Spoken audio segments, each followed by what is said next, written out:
রাইয়ান, কি করছো তুমি? মাটি নিয়ে খেলছি। কি খেলছো? মাটি নিয়ে খেলছি। মাটি নিয়ে খেলছো? হ্যাঁ।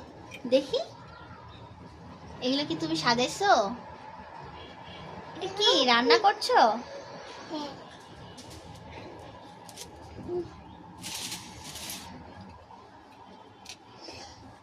চামচ দিয়ে সবকিছু উঠাচ্ছো? হাত দিয়ে না চামচ দিয়ে? হাত দিয়ে। হাত দিয়ে? তোমার চামচটা কোথায়? তুমি যে চামচ নিলা, কোথায় ফেলছো? হ্যাঁ, চামচটা দিয়ে উঠাও, তাহলে হাতে লাগবে না।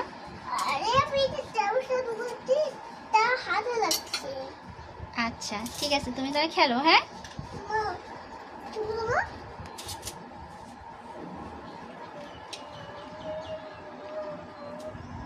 দেখি আমার দিকে দেখো, কি বানাচ্ছো এটা? এটা হচ্ছে কি বানাচ্ছি জানো? কি? রাস্তা। রাস্তা? রাস্তা বানাচ্ছো? আচ্ছা ঠিক আছে, রাস্তা বানাও। হ্যাঁ।